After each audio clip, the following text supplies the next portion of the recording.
छत्तीसगढ़ कांग्रेस में हार के बाद हाहाकार दिखाई दे रहा है। विनय जायसवाल और बृहस्पति सिंह को पार्टी ने निष्कासित कर दिया गया है। दो निष्कासित नेताओं के साथ कई पूर्व विधायक दिल्ली पहुंचे हुए हैं। कांग्रेस अध्यक्ष मल्लिकार्जुन खड़गे से मुलाकात करेंगे। कांग्रेस के पूर्व विधायकों की भूपेश बघेल से भी मुलाकात है। दो पूर्व विधायकों के निष्कासन पर वो विरोध व्यक्त कर रहे हैं। भूपेश बघेल से उनकी जो मुलाकात हुई उसमें भी उन्होंने विरोध व्यक्त किया है। 15 से ज्यादा पूर्व विधायक कार्रवाई का विरोध कर रहे हैं लगातार। तो कार्रवाई से पहले इन नेताओं ने एक बैठक भी की थी। उन तस्वीरों को भी हमने देखा। एक बैठक जो कि ये तमाम वो लोग हैं जो निष्कासित किए जाने का विरोध कर रहे हैं। तो हाहाकार साफ तौर पर दिखाई दे रहा है। हार के बाद जब मंथन हो रहा है, ये पता चल रहा है कि कौन कौन से नेता कटघरे में आ रहे हैं, किन नेताओं ने जो है पार्टी के विरुद्ध काम किया। जिस तरह से कांग्रेस की सरकार ने काम किया था, ना तो मीडिया की रिपोर्ट में, ना तो जनता की रिपोर्ट में, ना तो बीजेपी की रिपोर्ट में छत्तीसगढ़ में कहीं भी इनकी सरकार आ रही थी। लेकिन केवल किसी को अलोकप्रिय करने के लिए कि जो व्यक्ति जो लड़ रहा है ना, उसकी खिलाफत करने के लिए पूरे सरकार को मुझे बोले थे बाबा साहब, मुझे याद है फोन से मैंने बात किया था कि 2.5 साल कई लोगों के करियर को निकल गया।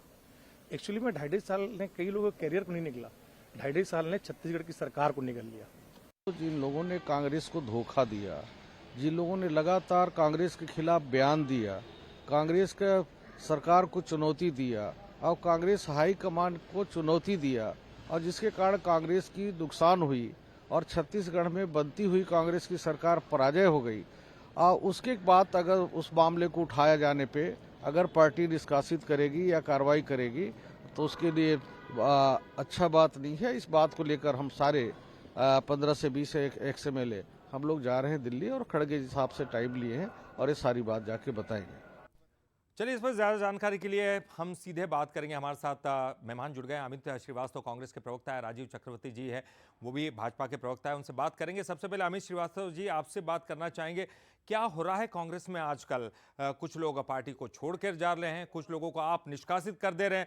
उसके बाद देखिए बगावत जो है वो सरेआम जो है सामने दिखाई दे रही है। क्या कुछ कर रहे हैं आप इनको लेकर? अनुशासन भी दिखाई नहीं दे रहा पार्टी के अंदर।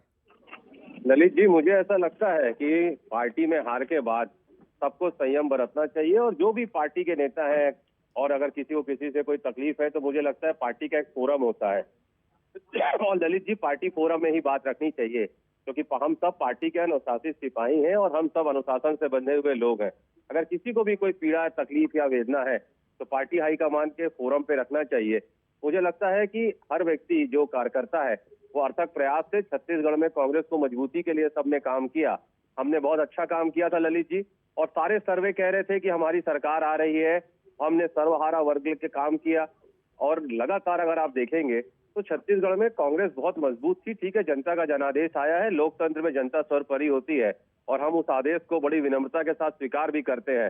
लेकिन मुझे लगता है कि कोई छोटा हो, बड़ा हो, कोई भी हो व्यक्ति, कोई भी जो नेता हो, उसे पार्टी के जो फोरम है उस पर बात रखनी चाहिए। लेकिन अमित जी, वो लोग कह रहे हैं जो उनके साथ जो 15 नेता जो मल्लिकार्जुन खड़गे से मुलाकात करने के लिए गए हुए हैं, उनका ये कहना है कि अगर उनकी बात पहले समय रहते सुनी होती तो शायद सत्ता में आप होते।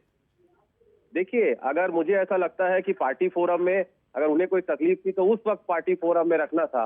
आज वो ये चीज कहना कि अगर ऐसा होता तो वैसा हो जाता, किंतु परंतु प्रश्न पे इफ्स एंड बट्स पे पॉलिटिक्स नहीं चलती ललित जी।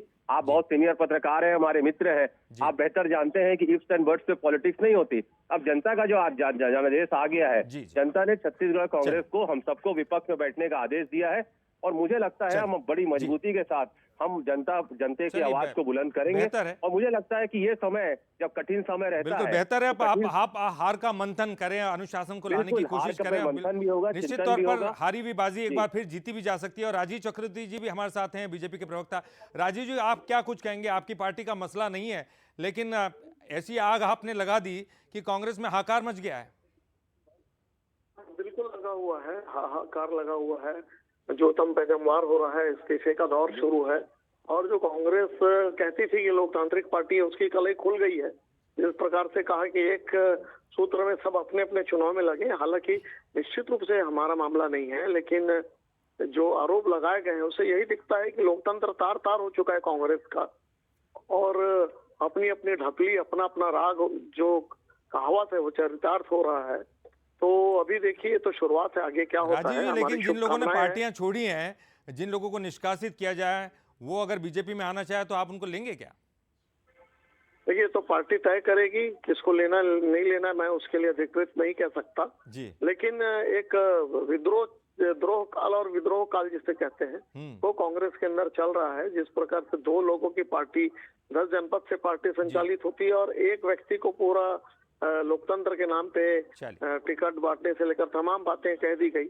चलिए। तो ये अच्छी बात नहीं है कि जीतने के बाद और इस्तीफे बराबर, भी आप दे ये दिए। सही कह रहे हैं, क्योंकि अच्छी बात नहीं है। अनुशासन होना किसी भी पार्टी में जरूरी है, और अमित श्रीवास्तव साहब भी कह रहे हैं कि मंथन करना चाहिए और लोगों का अनुशासन रखना चाहिए, ताकि आने वाले समय में पार्टी फिर एक बार मजबूती के साथ खड़ी हो सके। बहुत बहुत शुक्रिया अमित श्रीवास्तव जी आपका भी, और राजीव चक्रवर्ती जी आपका भी बहुत बहुत शुक्रिया।